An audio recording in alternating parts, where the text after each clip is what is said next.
Nossa missão é com a verdade, com amor e a caridade. Umbanda, salve o centro de Umbanda, caminho Jaruã. Olá, esse é mais um vídeo do Cuca, o Centro de Umbanda Caminho Jaruanda. Dia 7 do 7º mês. Muitos terreiros homenageiam o Caboclo das Sete Encruzilhadas neste dia. Sim, ele, o chefe, como carinhosamente é chamado até hoje na tenda espírita Nossa Senhora da Piedade. Mas quem foi esse espírito? Como surgiu essa missão? Jesus pediu a Ismael, um trabalhador fiel, que pudesse semear em terras brasileiras sementes de uma nova religião, para que esse trabalhador fosse luz na terra. E Ismael escolheu o espírito do jesuíta italiano Gabriel Malagrida. Padre Gabriel Malagrida tinha várias faculdades mediúnicas, ele tinha o dom da cura, era clarividente, tinha visões de futuro, ele era audiente. Estava na ordem dos jesuítas que foram ensinados a trabalhar sem medo e em silêncio. Servir é o lema dos jesuítas. Ele era devoto de Maria Santíssima, em especial de Nossa Senhora das Missões, culto que ele trouxe para o Brasil. Logo, o chefe trouxe essa tendência, tanto que as primeiras tendas têm o nome de Nossa Senhora. A primeira relação de Gabriel com o Brasil foi através da peregrinação pelo Nordeste brasileiro. Ele ficou muitos anos no Brasil, teve contato com tribos indígenas, também com negros e sertanejos. Ele tinha preferência pelos mais necessitados e a igreja se irritava com a fama de Gabriel a fama que ele tinha de acolher os pobres. De volta a Portugal, ele foi denunciado à Inquisição com acusação de falso profeta, impostor e herege. Foi preso, condenado e aos 72 anos ele foi garrotado e queimado na fogueira no Alto de Fé em Lisboa. Leal de Souza foi um grande jornalista, poeta e umbandista, dirigente da tenda espírita Nossa Senhora da Conceição. Autor do livro O Espiritismo, a Magia e as Sete Linhas de Umbanda, livro que detalha aspectos fundamentais da Umbanda numa época em que era heresia falar sobre o assunto. No capítulo 23, ele relata que o espírito Gabriel Malagrida estava num ponto do espaço, numa interseção entre 7 caminhos, e ele ficou confuso, ele não sabia qual caminho seguir.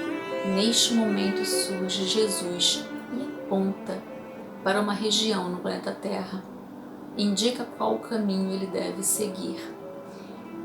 Daí surgiu o nome, Caboclo das Sete Encruzilhadas. Caboclo porque ele queria estar em igualdade com os mais humildes.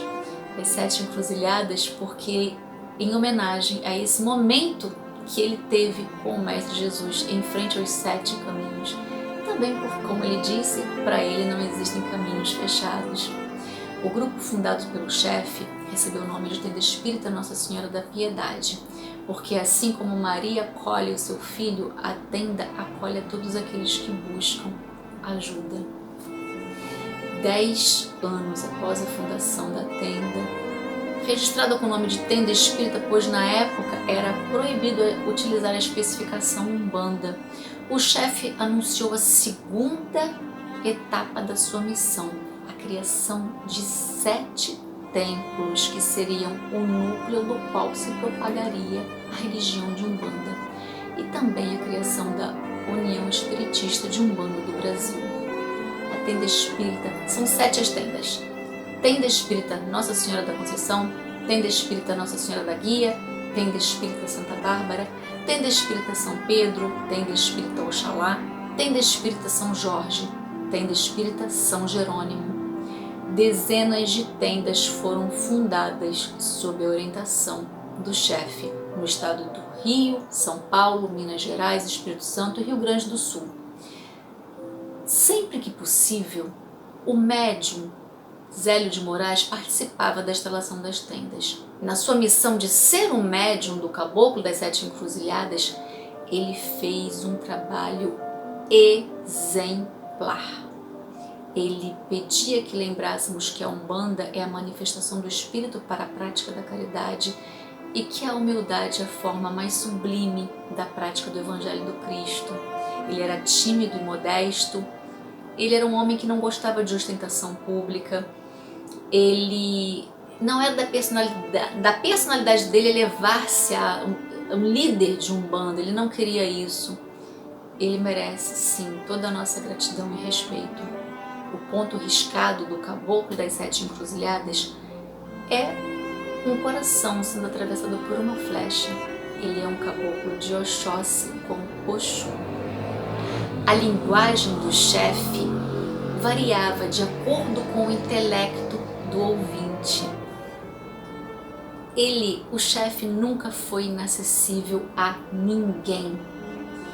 A sua paciência de mestre era ilimitada. Ele repetia o mesmo conselho até que o discípulo entendesse e praticasse.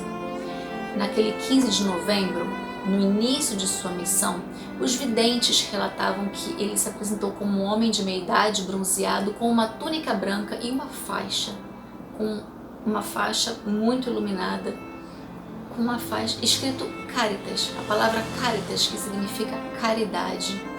Depois e por muito tempo, ele se apresentou como um caboclo, como um índio, de tanga e com adereços indígenas.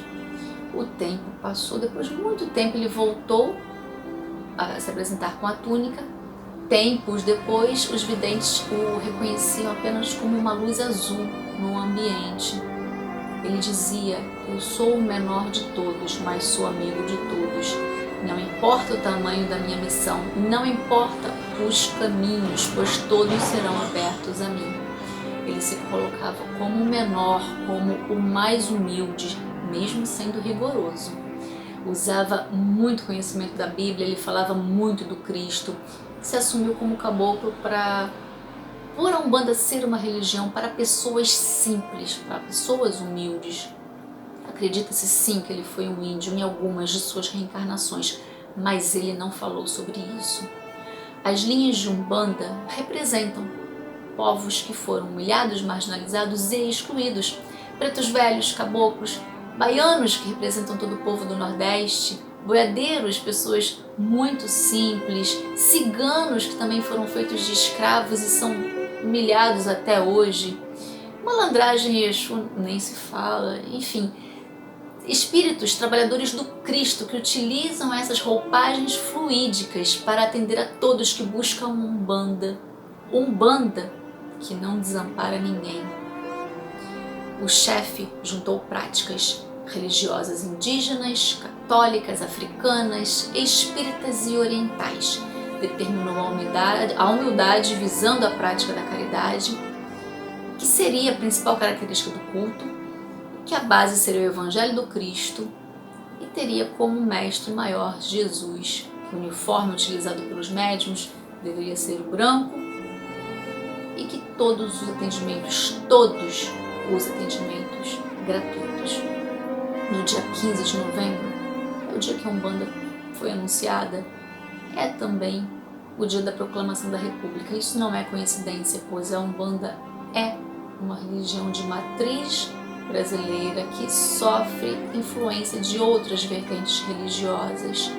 Dia 11 de novembro é o Dia Nacional da Umbanda. A tarefa do chefe de organizar a Umbanda nos leva a um sentimento profundo de respeito e gratidão por esse espírito que se fez pequeno e humilde, que possamos retribuir os benefícios prestados por ele a todos nós. Quando, meus irmãos, a Umbanda chamar, que possamos estar prontos para servir, não apenas dentro do terreiro, mas principalmente fora dele. Saravá, Zélio de Moraes. Saravá, Caboclo das Sete Encruzilhadas. Saravá, Umbanda. Muita paz.